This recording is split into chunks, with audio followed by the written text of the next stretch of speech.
नमस्कार, स्वागत है आपका हॉर्नबिल टीवी भारत पर। आइए देखते हैं अब तक की खबरें। कई मुद्दों, वादों और दावों के साथ प्रादेशिक चिकित्सा एवं सामुदायिक स्वास्थ्य सेवा संघ की चुनाव का आगाज हो गया है। 2 दिन तक चलने वाली प्रक्रिया में प्रदेश भर के ग्रामीण अंचलों में अपनी सेवा दे रहे डॉक्टर शामिल होकर अपना मतदान करेंगे। डॉक्टर रवि भारती का कहना है कि संघ के माध्यम से अपने सहकर्मियों की समस्याओं को दूर करेंगे।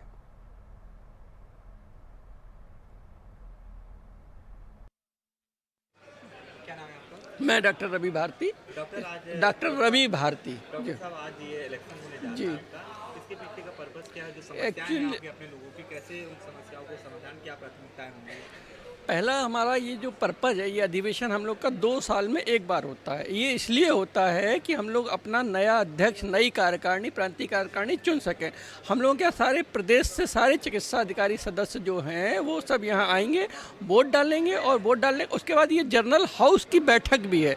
इस हाउस में अगर हमें कोई नया पास करना है, कोई मत के लिए मतलब कोई नया निर्णय लेना, संविधान में कोई संशोधन करना है किसी तरह का, कोई भी, ये हाउस में, सिर्फ हाउस में ही पास हो सकता है कोई कुछ का करना। और हमारा मेन जो मुद्दे हैं इस समय, मुद्दे हमारे तो बेसिकली ये हैं कि हम लोग जो है ग्रामीण स्वास्थ्य व्यवस्था में काम करते हैं एलोपैथिक डिस्पेंसरी पे, और हम लोग आयुष के डॉक्टर हैं, आयुर्वेद के डॉक्टर्स हैं, आयुर्वेद के स्नातक, परास्नातक, एमडी, पीएचडी सारे लोग हैं संपर्क में, और ये लोग एलोपैथिक डिस्पेंसरी में काम करते हैं। और हम लोग के साथ डिस्क्रिमिनेशन ये है कि हम लोग काम एलोपैथ में करते हैं, वेतन एलोपैथ से मिलता है, लेकिन हमका जो इस्टेब्लिशमेंट है वो आयुर्वेद विभाग में है। तो दोनों विभागों के बीच में फंसने के चक्कर में हम लोगों को ना यहाँ की सुविधाएं मिल पाती हैं, ना वहाँ की सुविधाएं मिल जाती हैं। तो पहले रहता है कि हम लोग का एक निर्णय लेके कहीं आइदर यहाँ तो फुल फ्लैश हमको एलोपैथ में कर दिया जाए या फुल फ्लैश हमको आयुर्वेद में कर दिया जाए, कोई एक तरफ कर दिया। इस बीच डॉक्टर नीलम ने समान कार्य के समान वेतन के मुद्दे को संघ के माध्यम से सरकार के सामने रखने की भी बात कही। मैम, क्या नाम है? मेरा नाम डॉक्टर नीलम चौधरी है। डॉक्टर साहब, आप ये इलेक्शन होने जा रहा है, किन प्राथमिकताओं पे, किन मुद्दों पर ये इलेक्शन होगा और कितने सालों बाद ये इलेक्शन होता है, क्या प्रक्रिया है? दूसरी बात ये है कि बहुत सी बातें अभी जैसे डॉक्टर भारती कह रहे थे, हम 2 विभागों के बीच में फंसे हैं लेकिन सुविधा नहीं मिल रही है। क्या मुद्दा है और क्या प्राथमिकता रहेंगी? जी, ये चुनाव प्रादेशिक चिकित्सा एवं सामुदायिक स्वास्थ्य सेवा संघ का है, जो 2 साल में के बाद आता है। और ये हम लोग का जो कैडर है वो चिकित्सा अधिकारी सामुदायिक स्वास्थ्य के पदों पर हम लोग ग्रामीण अंचलों में अपनी स्वास्थ्य सुविधाएं देते हैं, जिसमें एमडी डॉक्टर्स भी होते हैं और प्लेन बीएमएस डॉक्टर भी होते हैं। और हम लोग चूँकि एलोपैथिक हॉस्पिटल में काम करते हैं, वहाँ प्रैक्टिस करते हैं, वहाँ मतलब सेवाएं देते हैं अपनी, लेकिन फिर भी हम लोग को वो मूलभूत जैसे पदोन्नति का मामला है, हमारा एसीपी है और कैडर रिव्यू का मामला है, वो सब नहीं होता। डायनेमिक एसीपी की भी हम लोग को डिमांड कर रहे हैं। जैसे लोगों को बढ़ावा देती है, खासतौर से जो ग्रामीण अंचल में डॉक्टर हैं जी, उनके लिए सरकार बहुत दावे करती है, उनको बहुत तरह की सुविधाएं देती है। आप कह रहे हैं कि हमें प्रमोशन का लाभ नहीं मिलता है, एसीपी का एक्चुअली होता है सरकार बिल्कुल कर रही है और सारी मेडिसिन भी प्रोवाइड करा रही है क्षेत्र में। लेकिन हमारे संवर्ग में जो है हम लोग जिस पद से हम लोग की ज्वाइनिंग होती है, नियुक्ति होती है, उसी पद से हम लोग सेवा करते हुए हमारे सीनियर्स भी रिटायर होते जा रहे हैं और हम लोग भी रिटायर हो जाते हैं। तो मेरी सरकार से बस यही मांग है कि हम लोग को बस हम लोग का जो संघ की तरफ से यही डिमांड है कि हम लोग को एक प्रमोशन दिया जाए, जैसे कि एमबीबीएस डॉक्टर्स को मिलता है उसी तरीके से हम लोग को भी दिया जाए, क्योंकि हम लोग सारे जो हम लोग को निर्देश दिए जाते हैं सीएमओ के द्वारा, हम लोग उस सारे काम करते हैं। यानी एमबीबीएस डॉक्टर की तर्ज पर आप भी उस सुविधा का लाभ उनको मिलता है, वो लाभ आपको भी चाहिए? जी बिल्कुल, हम लोग क्योंकि समान सेवा और समान कार्य करते हैं हम लोग। हाल ही में संपन्न हुए उत्तर प्रदेश राज्य मान्यता प्राप्त संवाददाता समिति के चुनाव में जीते हुए प्रत्याशियों को प्रमुख सचिव सूचना संजय प्रसाद और सूचना निदेशक शिशिर सिंह ने निर्वाचन आयोग की मौजूदगी में जीत का प्रमाण पत्र सौंप दिया। लोक भवन के अपने कार्यालय में जीत का प्रमाण पत्र देने के दौरान संजय प्रसाद और शिशिर सिंह ने जीते हुए प्रत्याशियों को आश्वस्त किया कि मीडिया कर्मियों को आवास और पेंशन समेत कोई भी समस्या समिति द्वारा उनके संज्ञान में लाई जाएगी तो तय समय में उसका समाधान करने का प्रयास किया जाएगा। इस बीच जीत का प्रमाण पत्र पाए प्रत्याशियों से हॉर्नबिल टीवी ने खास बातचीत की। सभी ने क्या कुछ कहा, आप भी सुनिए। अभी हाल ही में संपन्न हुए उत्तर प्रदेश राज्य मान्यता प्राप्त संवाददाता समिति के चुनाव में आज जो जीते हुए प्रत्याशी थे उनको आज प्रमाण पत्र दिए गए हैं। प्रमुख सचिव सूचना संजय प्रसाद और शिशिर सिंह की मौजूदगी में सभी को प्रमाण पत्र मिले। आप देख सकते हैं ये नवनिर्वाचित सदस्य हैं, आप उपाध्यक्ष हैं। अभी हम इनसे बात करेंगे। इनको निर्वाचन प्रमाण पत्र मिला है, उत्तर प्रदेश राज्य मान्यता प्राप्त संवाददाता समिति का है, जिसके चुनाव भी हाल ही में संपन्न हुए थे। जीत के बाद ये प्रमाण पत्र मिलता है। आप सभी को लोक भवन में ये प्रमाण पत्र वितरित किए गए हैं। हमारे साथ मौजूद हैं संवाददाता समिति के संवाददाता समिति के जो संवाददाता समिति के सचिव हैं। हम पहले उनसे बात करते हैं। बहुत बहुत बधाई आपको। भरत जी, जिस तरह से ये चुनाव हुआ है पूरी ट्रांसपेरेंसी के साथ हुआ है और सबसे बड़ी बात है कि आपको एक अहम जिम्मेदारी, बड़ी जिम्मेदारी मिली है और इस माहौल में जब पत्रकारों पे तमाम तरह की बातें हो रही हैं, तमाम तरह के उन पर फर्जी मुकदमे लिखे जा रहे हैं, तमाम तरह के उन पर हमले हो रहे हैं, इन चीज़ों को कैसे, क्योंकि बड़ी उम्मीदें लगाई थी लोगों ने, इतना बड़ा चुनाव हुआ था, काफ़ी लोगों ने आपको यहाँ पहुँचाया, तो कैसे उन पत्रकारों की उम्मीदों पर आप खरा उतरेंगे? अनुभव, पहले तो अपना आपका ये चैनल है ऑनरेबल टीवी को बहुत बहुत बधाई कि आप लोग ने इतना सम्मान दिया बात करने के लिए। ये जो आपने कहा कि जो हमले हो रहे हैं रिपोर्टर्स पर और उनकी जो परेशानियां हैं, उसको जो भी शासन प्रशासन है और जो गवर्नमेंट के जो अहम लोग हैं उनके साथ उस पर बात करेंगे, उस पर चर्चा करेंगे उनसे कि और आगे ऐसी स्थिति उत्पन्न ना हो, किसी भी सम्मानित जो हमारा रिपोर्टर है उसके सम्मान को कहीं से ठेस ना पहुंचे और उसको कहीं से कोई उसकी दिक्कत ना हो, बल्कि सरकार से हम ये अनुरोध करेंगे कि उसका भविष्य और उसके परिवार का भविष्य सुरक्षित हो, जिससे सरकार उसका सहयोग करे और जर्नलिस्ट सरकार का सहयोग करे। अच्छा, आपको एक टीम भी मिली है, बहुत बड़ी टीम है आपके साथ, सदस्य हैं, उपाध्यक्ष हैं, संयुक्त सचिव हैं। टीम वर्क आपने सुना था, मुख्यमंत्री योगी आदित्यनाथ कहते हैं टीम वर्क अगर है, बढ़िया टीम है आपके साथ तो यूपी का विकास हुआ। अगर टीम वर्क अच्छी है आपकी तो जाहिर सी बात है पत्रकारों की जो समस्याएं हैं, जो जेन्युइन हैं, उनकी समस्याओं का समाधान होगा। तो एज ए टीम कितना इंपॉर्टेंस मांगते हैं टीम के सदस्यों को? देखिए अनुभव, ऐसा है कि टीम कितना भी अच्छी हो, अगर उसका लीडर अच्छा नहीं है, लीडर में सामंजस्य नहीं है, लीडर अगर प्रशासक नहीं है, लीडर अगर उस पर निश्चल होकर काम नहीं करना चाहता है, तो टीम कितनी भी अच्छी हो, टीम काम नहीं कर सकती। क्योंकि हम पिछले संगठन में रहे हैं और कई बार पदाधिकारी रहे हैं, लगातार नीचे से ऊपर तक आए हैं, तो जो महाराज जी कह रहे हैं वो बात मैं लगभग 25 साल से उस पर मैं काम कर रहा हूँ। तो ये टीम अच्छी हो ना हो, उसको अच्छा बना के हम आगे प्रस्तुत करेंगे कि जिससे वो जर्नलिस्टों के लिए बहुत अच्छी साबित हो और एक मील का पत्थर बने हो। आप भरत सिंह हैं, सचिव हैं मान्यता प्राप्त संवाददाता समिति के, उपाध्यक्ष हैं, हमारे साथ मौजूद हैं अविनाश मिश्रा जी। सर, बड़ी जिम्मेदारी है, कैसे इस जिम्मेदारी का निर्वहन करेंगे आप? देखिए अनूप जी, उत्तर प्रदेश जो राज्य मान्यता प्राप्त संवाददाता समिति है, हमारे जो पुराने जर्नलिस्टों ने इसकी नींव रखी है और इसकी जो पुरानी बड़ी अच्छी इसकी जो इन्होंने अच्छे कार्य किए हैं, उसको हमारी पूरी समिति इसको बढ़ाने का कार्य करेगी। पत्रकारों के जो भी ऐसे हित हैं, हम उस पर सारी समिति उस पर अडिग है। और जो पहली कार्य समिति की बैठक हुई थी, मुद्दे जो भी प्रमुख रूप से उनके पेंशन के हैं, उनके आवास से संबंधित है, स्वास्थ्य से संबंधित हैं, ऐसे मुद्दे हैं, वो सारे मुद्दे हमारी समिति ने डिस्कशन हुए हैं।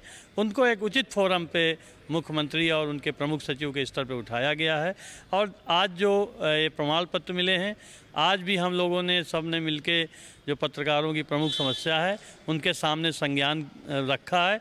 उन्होंने कहा है कि पूरा एक क्रमबद्ध तरीके से लाइए, हम सब समस्याओं को सुनेंगे, सरकार पत्रकारों के साथ है।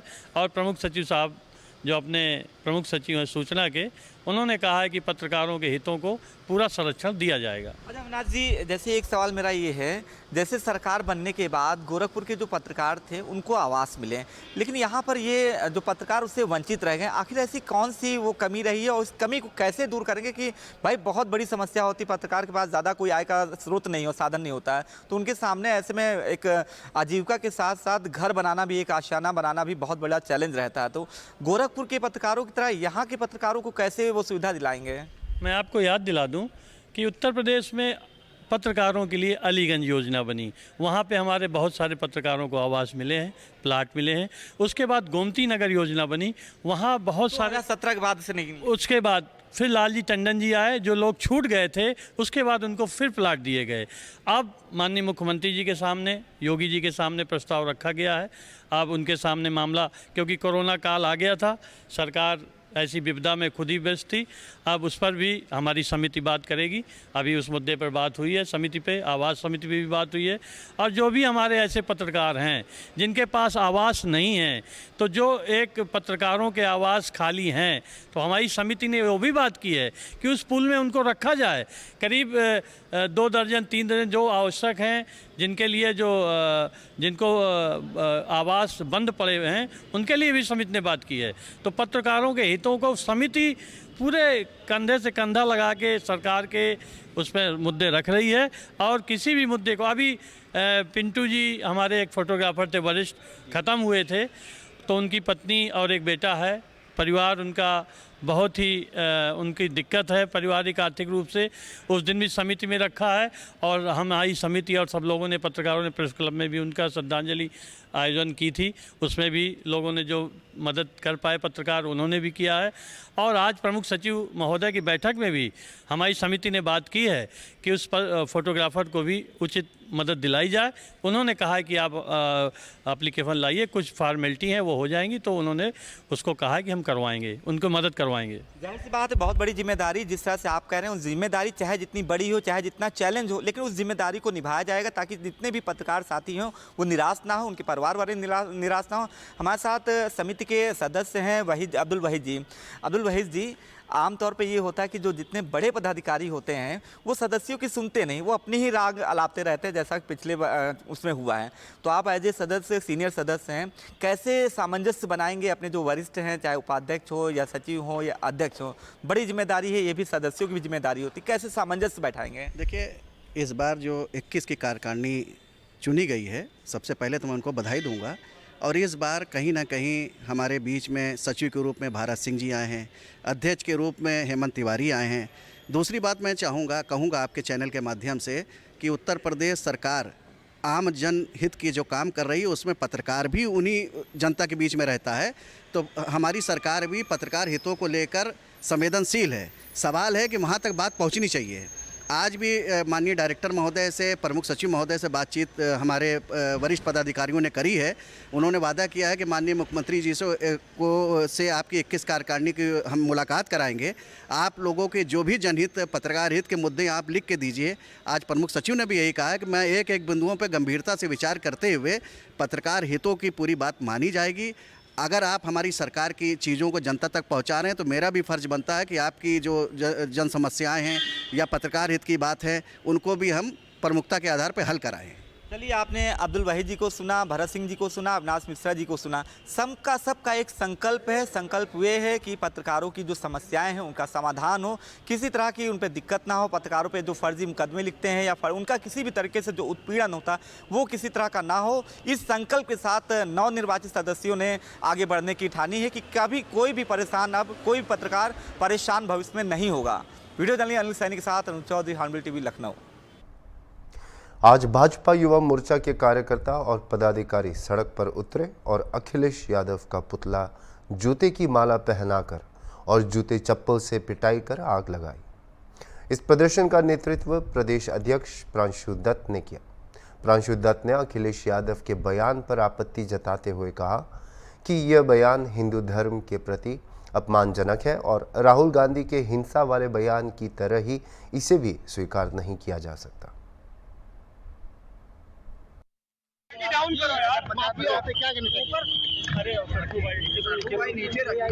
देखिए, अखिलेश यादव के इस बयान की माफिया और मठाधीश एक हैं, उससे सिद्ध हो गया है कि समस्त सनातन धर्म, समस्त देवी देवताओं, समस्त साधु महात्माओं के प्रति इनकी भावना क्या है।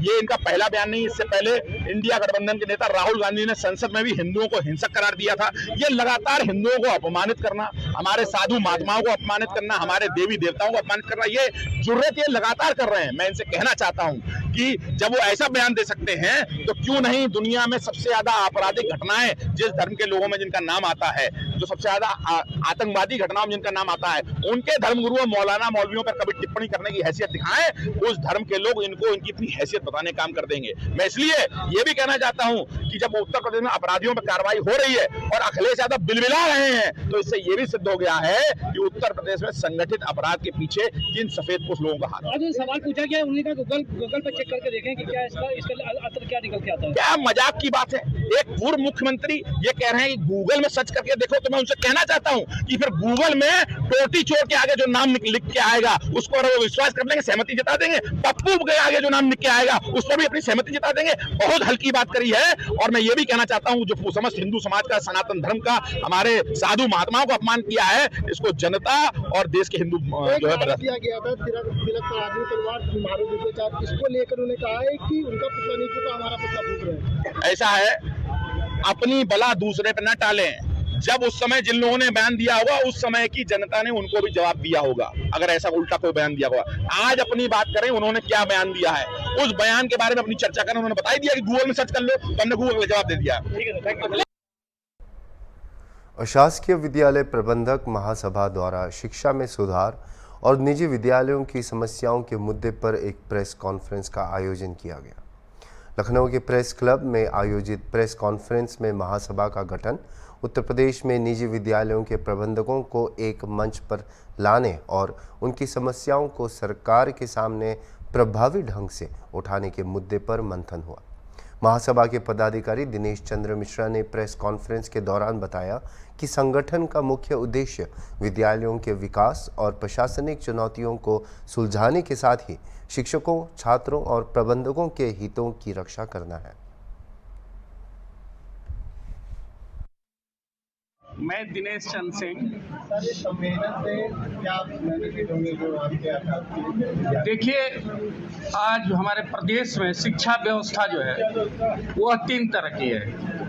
एक राजकीय व्यवस्था है, एक विहीन व्यवस्था है और एक हमारा विद्यालय है जिसको अशासकीय सहायता प्राप्त विद्यालय कहा जाता है। लेकिन सरकार द्वारा कोई सहायता हमारे विद्यालय को नहीं दिया जाता है। मैं नहीं जानता हूं कि मेरे जानकारी में 2500-30 साल से 1 रुपया भी किसी विद्यालय को दिया गया होगा। आज एक योजना चलाई गई है गवर्नमेंट द्वारा, क्योंकि हमारे पुराने विद्यालय जो हमारे पुरखों ने बनाया था वह चाहे अपनी भूमि दे करके या उसके भवन को जो है अपने आसपास के सहयोगियों के सहयोग से जैसा भी बनाया था, आज वो 50 साल से ऊपर की हो चुकी है। वो बिल्डिंग आज गिरने की स्थिति में है। आज भयावह स्थिति है कि हमारे बच्चे जो हैं, जहाँ CBSE बोर्ड के विद्यालय अच्छे स्कूलों में पढ़ रहे हैं, क्योंकि वहाँ पर पैसे का कोई अभाव नहीं है।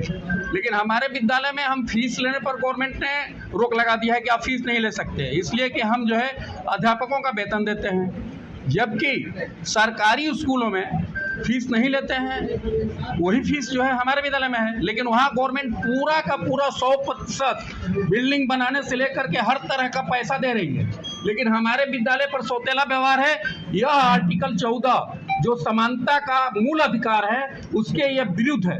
इसलिए हम जो है आज जो है सारे प्रदेश के प्रबंधक अपनी समस्याओं को लेकर के ग्रसित है कि हम, चूंकि कोई कोचिंग में फीस जमा करने के लिए उनके पास पैसे नहीं है, किसी CBSE बोर्ड में पढ़ाने के लिए, किसी प्राइवेट जो विभिन्न विद्यालय में पढ़ाने के लिए पैसे नहीं है। तो हमारा ही एक विद्यालय है जो औसत 30 से 40 रुपये में हम लोग पढ़ाते हैं। लेकिन 2010 में गवर्नमेंट ने एक बार फीस बढ़ाई थी, उसके पहले 1998 में बढ़ाई थी। लेकिन आज 14 सालों से गवर्नमेंट ना तो फीस बढ़ा रही है, आज जो फीस नहीं बढ़ा रही है तो 5 रुपये हम लेते हैं प्रैक्टिकल फीस। और कोई भी ऐसा विद्यालय नहीं है जहाँ 500 रुपये महीने नहीं लिया जाता।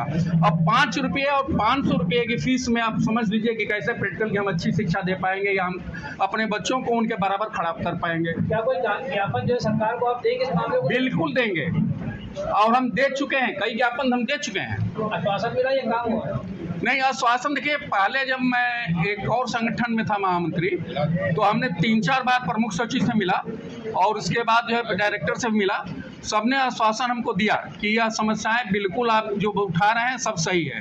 हम लोग इसका निराकरण करेंगे, लेकिन शासन द्वारा अभी तक कुछ निराकरण नहीं हुआ। जो आप लोग सम्मेलन कर रहे हो, सरकार को ज्ञापन देंगे, उसके बाद भी सरकार यदि कोई कदम नहीं, हम हाँ देखिए, हमारा तो अभी रणनीति यही है कि हम सरकार का सहयोग करना चाहते हैं, मूल रूप से उन बच्चों के लिए जो निरीह हैं, जिनके गार्जियन के पास पैसे नहीं हैं, उनके शिक्षण के लिए सही व्यवस्था के लिए हम लड़ाई लड़ रहे हैं। अगर सरकार ने नहीं सुना तो निश्चित हम माननीय उच्च न्यायालय में जाएंगे, सुप्रीम कोर्ट जा सकते हैं। अगर कहीं से कुछ नहीं हो तो हो सकता है कि हम अपने विद्यालयों में एक साथ पूरे प्रदेश का ताला लगा देंगे, बंद कर देंगे और सारे बच्चों और अभिभावकों के साथ अपने विद्यालयों के गेट पर धरना और प्रदर्शन करेंगे पूरे प्रदेश में एक साथ। 5 साल तक सब जगह का ऑफर उनको मिल गया, मगर उनको अभी तक कोई काम नहीं मिल पाया। आप जहाँ पे आपकी बात कर रहे हैं कि हम न्यायालय जाएंगे, वहाँ जाएंगे, धरना प्रदर्शन करेंगे, तो कितने साल प्रदर्शन करेंगे जो आपकी बात मानी जाएगी? देखिए, मैं इसको आपसे अनुरोध करूंगा, इसको मेरे सभा को अलग परिप्रेक्ष्य में देखें। प्रश्न धरना प्रदर्शन का गिर सोमनाथ एलसीबी ने ऊना के ग्रामीण इलाके में 392 कार्टन विदेशी शराब के साथ 2 तस्करों को पकड़ा है।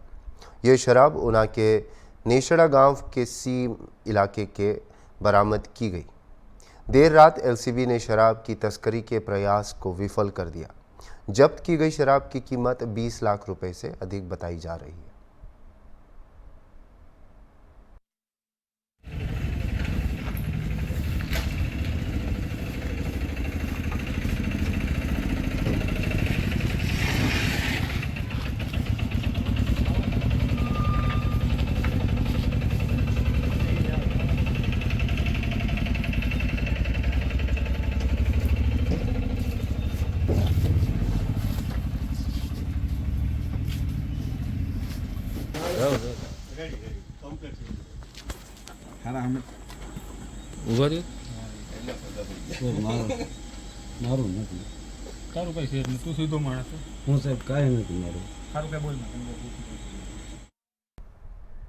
अभी के लिए इतना ही और खबरों के लिए आप देखते रहिए हॉर्नबिल टीवी।